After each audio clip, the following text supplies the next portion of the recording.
శ్రీమాత్రే నమ. జై గురు దత్తాత్రేయ నమ.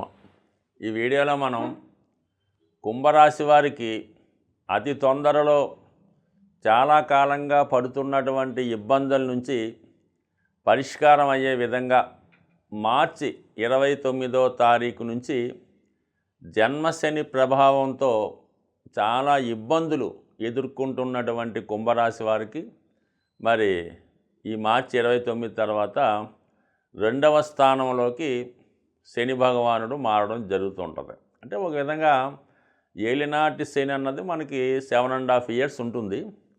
అందులో ఇప్పుడు కుంభరాశి వారు మధ్యలో అనుభవిస్తున్నటువంటి అంటే ఇప్పుడు జరుగుతున్నటువంటి పీరియడే చాలా ఇబ్బందికరమైనటువంటి సమయం మాట. ఇది వారు ఏజ్ని బట్టి కూడా ఉండడం జరుగుతూ ఉంటుంది. అయితే ఎవరైతే చాలా క్రమశిక్షణతో చాలా మినిమంగా క్రమశిక్షణతో ఉంటూ సింపుల్గా జీవిస్తారో వారికి అభివృద్ధిగానే ఉంటుంది తప్ప అటువంటి వారికి ఎటువంటి ఇబ్బంది కలగదు.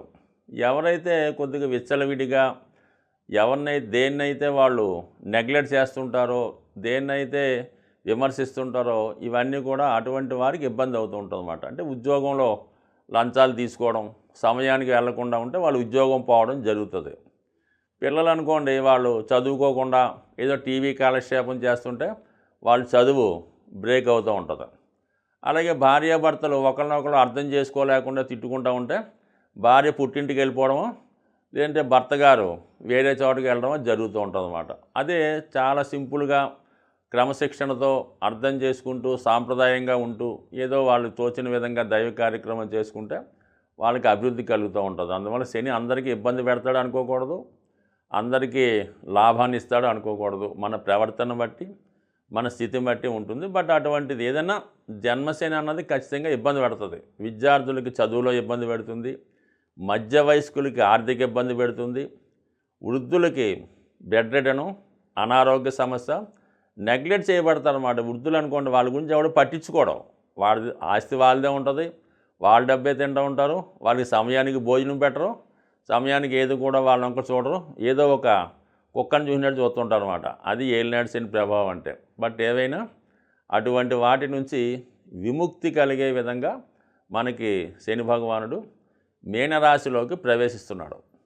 అక్కడ ఉన్నటువంటి రాహువు, ఈ రాహువు శని కలిసి అంటే మళ్ళీ ఈ రాహు ఏం చేస్తున్నాడో ఈ మే 18వ తారీఖున వక్రగమనంతో కుంభరాశిలోకి ప్రవేశిస్తాడు. అంటే ప్రస్తుతం ఇప్పుడు మనం చెప్పినటువంటి రిలీఫు అంటే ఇటువంటి ఇబ్బందుల నుంచి పడే రిలీఫు కేవలం ఈ రాశి వారికి ఒక 50 రోజులు మాత్రమే ఉంటుంది. అంటే మళ్ళీ శని ఎప్పుడైతే మీన రాశిలోకి వెళ్ళిపోయాడో అక్కడ ఉన్నటువంటి రాహు మళ్ళా తన యొక్క కుంభరాశిలో ప్రవేశించడం వల్ల అగైన్ మళ్ళీ వీళ్ళకి జన్మ శనిపోయి జన్మ రాహు అంటే అప్పటిదాకా పెనం మీద ఉన్నవాడు పొయ్యిలో పడినట్టు అవుతుంది. అంతకుమించి తేడా అయితే ఏమీ లేదు. అయితే ఏంటంటే మరి రాహువు ఒక విధంగా ఇబ్బంది పెడితే శని ఒక విధంగా ఇబ్బంది పెడుతుంటాడు. సో ఆ తర్వాత మనం చూస్తే ఇప్పుడు ఈ 50 రోజులు మాత్రం ఈ మీనరాశి కుంభరాశి వారికి ఒక రిలీఫ్ వచ్చి టెంపరీగా సినిమా మధ్యలో విశ్రాంతిలాగా ఉంటుంది.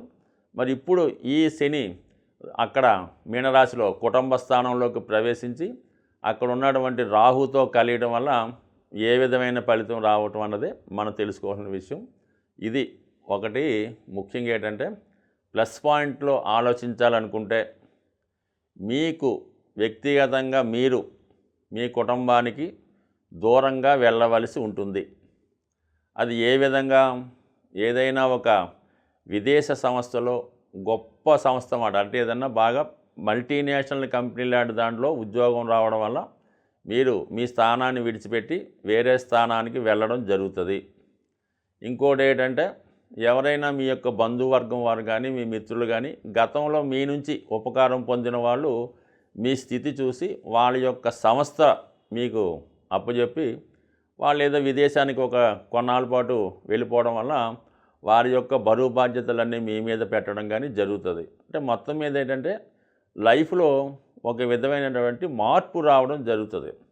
అది చూసిన వాళ్ళకి ఎలా ఉంటుందంటే చాలా గొప్పగా అనిపిస్తూ ఉంటుంది. అంటే మీరు సేవకా వృత్తిలో ఉన్నప్పటికీ కూడా అప్పటిదాకా ఏదో ఆర్డినరీ స్కూటర్ మీద తిరుగుతున్న వాళ్ళు ఒకేసారి బెంచ్ కారులో తిరిగినంత విధంగా మీ హోదా మారుతుంది, చాలా బిజీగా ఉంటారు. అంటే దానివల్ల వచ్చిన ప్రతిఫలం ఇతరులు పొందుతూ ఉంటారు. కేవలం కొంతవరకు దాన్ని మీరు మేనేజ్ చేయడం జరుగుతూ ఉంటుంది. అయితే కుటుంబ పోషణకు మాత్రం కొంతవరకు ఇది హ్యాపీగా ఉంటుంది. కానీ కుటుంబానికి మాత్రం ఖచ్చితంగా దూరంగా ఉండవలసిందే. అలా దూరంగా వెళ్ళినప్పుడు మాత్రమే మీకు హ్యాపీగా ఉంటుంది తప్ప ఇంకా మీరు ఈ కుటుంబంలో కలిసి అంటే కలటం అంటే టెంపరరీ ఉంటే మాత్రం ఇబ్బంది తప్పదు. అది ఒక్కసారి నిర్ణయించుకోండి. అవకాశం వస్తే ఉపయోగించుకోండి. అయితే మీకు అవకాశం రాలేదు అప్పుడు ఏమవుతుందంటే మీ కుటుంబంలో మీ సంతానానికి కానీ లేదంటే మీ భార్యకి కానీ ఇటువంటి అవకాశం రావచ్చు. వాళ్ళకి ఏదో పుట్టింట్లో మేనేజ్ చేయవలసి రావచ్చు, విదేశీ అవకాశం రావచ్చు, లేదంటే పిల్లలు యుఎస్లో ఉండి అక్కడికి తీసుకెళ్ళవచ్చు. ఏదన్నా ఎడబాటు వస్తుంది. కొంత ఆర్థిక పరంగా గతంలో కొన్న కొన్ని కంఫర్ట్స్ పెరుగుతాయి. అంటే అప్పటిదాకా మీ జీవన విధానంలో ఉన్నటువంటి బడ్జెట్ రేపు మారేదానికి అవకాశం ఉంది. కొన్ని అదనపు సౌకర్యాలు ఏర్పడతాయి అన్నమాట మీ కుటుంబంలో. ఏదైతే వాషింగ్ మిషన్ లాంటివి, మరి గిన్నెలు తోముకునే మిషన్ లాంటివి, అలాగే వంట చేయడానికి అదనక పాత్రలు, ఇవన్నీ కూడా అదనపు సౌకర్యాలు ఏర్పడతాయి. అంటే అందులో కామన్గా కర్మ ప్రకారం ఆలోచిస్తే ఏది మంది కాదనుకుంటే ఏమీ లేదు.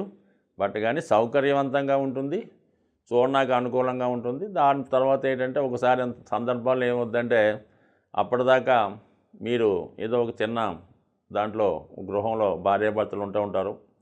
మరి మీ అబ్బాయో మీ కోడలో వేరే చోట ఏ సిటీలోనో బాగా ఎస్టాబ్లిష్మెంట్ అయ్యి పెద్ద బిల్డింగ్ కట్టుకొని అన్ని వసతులతో ఉంటారు.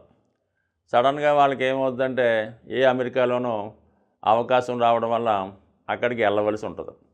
అప్పుడు వేరే ఆటలు నెట్టలేక మిమ్మల్ని ఆ గృహంలోకి పిలిచి, బాబు అత్తయ్య గారు మామయ్య గారు మీరు ఈ గృహంలో ఉండి అన్ని సదుపాయాలు చక్కగా అనుభవించండి, ఈ ఇల్లు మీదే అనుకోండి అని చెప్పి అప్పచెప్పి వాళ్ళు విదేశం వెళ్ళడం జరుగుద్ది.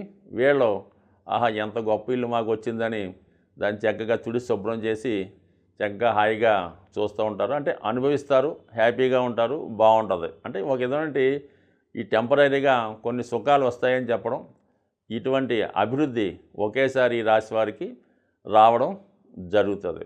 అలాగే సాధారణంగా ఏంటంటే కుటుంబంలో ఉన్నటువంటి సమస్యలు ఏవైనా ఉంటే అవి సాల్వ్ అవుతాయి. స్థిరాస్తి కొందామనుకున్న వాళ్ళు ఎవరైనా ఉంటే వాళ్ళకి కూడా కొంతవరకు ఈ స్థిరాస్తి లాంటిది అసెట్ కొనుక్కునే అవకాశం ఉంటుందన్నమాట. ఎందుకంటే చతుర్థానికి రాహుకే శని లాభస్థానంలోకి రావడం వల్ల మీకు మీ పిల్లలు కానీ ఒక స్థిరాస్తి కొనిపెట్టడం లేదా మీరన్నా సొంతంగా కొనుక్కునే అవకాశం ఉంటుంది. అలాగే వృత్తిలో కూడా కొంత అభివృద్ధి రావడం జరుగుతుంటుందన్నమాట. అనూహ్యంగా అప్పటిదాకా సాధారణ ఉద్యోగం ఉన్నవారు కొంత ప్రమోషన్ రావడం, టెంపరీగా మీ మేనేజర్ సెలవు పెట్టడం వల్ల మీకు మేనేజ్మెంట్లో స్థాయి రావడం, కొన్ని మార్పులు అయితే వస్తాయి, కొన్ని బాధ్యతలు అయితే పెరుగుతాయి. జీవన విధానంలో మార్పులు రాదు కానీ లైఫ్ స్టైల్లో మాత్రం ఖచ్చితమైనటువంటి మార్పు. ఎతటి వారికి పర్లేదులే వీళ్ళు బాగుపడ్డారు అన్న విధంగా ఉంటుంది. మీ సమస్యలు మాత్రం సమస్యలుగానే ఉంటాయి. ఏదైనా మనకి జ్యోతిష శాస్త్ర ప్రకారం గ్రహాలు యొక్క స్థితి మనకి అనుకూలంగా లేనప్పుడు గ్రహాలకి సంబంధించినటువంటి పరిహారాలు చేసుకోవడం జరుగుతూ ఉంటుంది. అయితే ఏదైనా పాపగ్రహాలు మన మీద ప్రభావం చూపుతున్నప్పుడు దాని యొక్క తీవ్రత చాలా వరకు ఎక్కువగా జరుగుతుంది. అంటే ప్రతి గ్రహానికి ఒక అధిదేవత ఉండడం జరుగుతూ ఉంటుంది. మనం ఆ అధిదేవతని పూజ చేసుకోవడం వల్ల ఆ గ్రహాలు మనకి అనుకూలమైన పరిస్థితులు రావడం జరుగుతూ ఉంటుంది. మరి శని భగవానుడికి కామన్గా ఈశ్వరుడు శివుడు అధిదేవునిగా ఉండడం జరుగుతూ ఉంటుంది. మరి రాహుగ్రహానికి అమ్మవారు కనకదుర్గ అమ్మవారు అధిదేవతగా ఉండడం జరుగుతూ ఉంటుంది. మీరు అబ్జర్వ్ చేసే ఉంటారు, కామన్గా మరి లోకం మనకి ఇంప్రూవ్మెంట్ అవుతున్న కొద్దీ మరి అంటే పాపమా పుణ్యమా వారి సంఖ్య పెరిగిన కొద్దీ ఈ దేవాలయాల్లో కూడా విపరీతంగా మనకి రద్దీ కనబడడం జరుగుతూ ఉంటుంది. అంటే ఇప్పుడు అనూహ్యంగా మనకి కనకదుర్గ అమ్మవారి అంటే ఏ అమ్మవారి దేవాలయాలైనా చాలా వరకు ఎక్కువ భక్తులు నమ్మడం జరుగుతుంది. కాబట్టి ప్రస్తుతం ఈ రెండు గ్రహాలు కలయడం జరిగింది. అంటే ఏదైతే మనకి శని భగవానుడు రాహు మీనరాశిలో కలిసి ఉన్నారో అంటే మీనరాశి ఏంటంటే ఒక దైవానికి సంబంధించిన రాశి, అంటే గురువు అధిపతి కాబట్టి ఆ గురువు యొక్క క్షేత్రంలో ఈ 2 గ్రహాలు కలియడం జరిగింది. అంటే గురువు దైవానికి సంబంధించిన గ్రహం కాబట్టి ఏదైనా పుణ్య కార్యక్రమాలు, పూజలు, దేవాలయాలు దర్శించడం వల్ల మనకి గ్రహశాంతి జరుగుతుందన్నమాట. అంటే ఏదైనా గురువు రాశిలో గ్రహం ఉన్నప్పుడు పూజల ద్వారా ఆ గ్రహాన్ని మనం శాంతింపజేయచ్చు. ఇప్పుడు మీనరాశిలో ఉండడం వల్ల పూజల వల్ల మరి ఆ గ్రహాలు శాంతిస్తాయి. అయితే మరి ఈ 2 గ్రహాలు కలిసాయంటే శివుడు, అమ్మవారు 2 కలిశారు కాబట్టి ఆ ఇద్దరు కలిసి ఉన్నటువంటి పుణ్యక్షేత్రాలు దర్శించి అక్కడ విధి విధానంగా అభిషేకం, కుంకుమ పూజ 2 చేయడం వల్ల ఈ గ్రహశాంతి జరిగే అవకాశం ఉంది. అలా కలిసి ఉన్నటువంటి క్షేత్రాల్లో శ్రీశైలం, అంటే మనకి దగ్గరగా ఉన్నటువంటిది, ఉభయ తెలుగు రాష్ట్రాలకి అనుకూలమైన క్షేత్రం ఇది మనకి మన శ్రీశైల క్షేత్రం. అలాగే ద్రాక్షారామం, అలాగే పాలకొల్లు, అంటే పంచారామాలు అవ్వచ్చు, ఇలాగా పుణ్యక్షేత్రాలు అవ్వచ్చు, ద్వాదశ జ్యోతిర్లింగాలు అవ్వచ్చు, దేన్నైనా దర్శించి అటు అమ్మవారిని, శివుణ్ణి పూజించడం, అలాగే మన విజయవాడ కూడా దర్శించుకొని ఎక్కువగా ఈ గ్రహాల పరిహారానికి నిమ్మకాయల దండ అమ్మవారికి మనం అలంకరించడం వల్ల చాలా వరకు ఏంటంటే ఈ చికాకులు, అంటే ఏదైతే స్త్రీల వల్ల ఇబ్బందులు, ధనం వల్ల ఇబ్బందులు, బ్యాడ్ హ్యాబిట్స్, చెడు అలవాట్లు వాటిలో ఉన్నవాళ్ళు ఈ నిమ్మకాయల దండ వేయటం వల్ల తగ్గుతుంది. అలాగే స్త్రీలకి ఈ ఋతు సంబంధించినటువంటి వ్యాధులు, బాగా కోలుకోలేని వ్యాధులు, ఎప్పుడూ చాలా బలహీనంగా ఉండడం, అదే సంసార జీవితానికి దూరంగా ఉండడం, ఇటువంటి వారు ఈ విధంగా అమ్మవారికి నిమ్మకాయల దండ ఇవ్వడం వల్ల అది పరిహారం అవుతుంది. ఇంకా ది బెస్ట్ రెమెడీ ఏంటంటే ఎవరైతే మగవాళ్ళు ఈ రాహు శని ప్రభావం వల్ల అయితేనే, శుక్ర ప్రభావం అయితేనే ఎక్కువగా సంపాదించిన ధనాన్ని అన్య స్త్రీలకి పెడతా ఉంటారు. అంటే కొంతమందికి, అంటే వేరే రిలేషన్ కాదు, అది గిఫ్ట్ రూపంలోనో, ఆఖరికి కొత్తగా ఉద్యోగం వచ్చినటువంటి సాఫ్ట్వేర్ అబ్బాయిలు, అంటే ఏ ఎంప్లాయీ అయినా వాళ్ళు వచ్చిన జీతంలో సగం ఈ గర్ల్ ఫ్రెండ్స్కి గిఫ్ట్గా ఇవ్వడం, వేరే వాళ్ళకి ఇలా ఖర్చు పెట్టడం జరుగుతుంది. కాబట్టి అటువంటి వాళ్ళు, అంటే ఇది కామన్గా పెద్దవాళ్ళు అన్ని వాళ్ళకి కూడా ఈ ధనం దుర్యోగం చేయడం, స్త్రీ బలహీనత తగ్గాలంటే మంచి స్ఫటికమాల, శుభ్రమైనటువంటి స్ఫటికమాల ధరించడం వల్ల స్త్రీ వ్యసనం నుంచి, వాటి ఆకర్షణ నుంచి బయటపడే అవకాశం ఉంది. ఇంకా మనం చేసుకోగలం అనుకున్న వాళ్ళు స్ఫటికంతో తయారు చేసినటువంటి శ్రీచక్రాన్ని ఆరాధించడం కానీ, స్ఫటికంతో తయారు చేసినటువంటి శివలింగాన్ని ఆరాధించడం వల్ల కానీ జరిగే అవకాశం ఉంది. కాబట్టి ఎక్కువగా ఈ రెమెడీ కూడా చాలా సులభంగా వచ్చే అవకాశం ఉంది. ఒకసారి తక్కువతో దొరుకుతుంది కాబట్టి దీన్ని ఆచరించడం వల్ల, అలాగే ఏదన్నా శివాలయాన్ని దర్శించి అక్కడ సుమారు ఒక 4 గంటల సేపు ఏదో ఒక రోజు ఎన్నుకొని ఒక 4 గంటలు అక్కడ గడిపే ప్రయత్నం చేయండి. అంటే అక్కడ భక్తులు సేవ చేయొచ్చు, గుడి శుభ్రం చేయొచ్చు, లేదంటే అభిషేకం చేసుకోవచ్చు, లేదంటే వచ్చిన భక్తులకు ప్రసాదం పంచిపెట్టవచ్చు. ఏదో ఒకటి చేయడం వల్ల మీకు ప్రస్తుతం ఈ రాహువు శని కలయిక వల్ల ఏర్పడినటువంటి ఇబ్బందుల నుంచి తొలగే అవకాశం ఉంటుంది. స్వస్తి.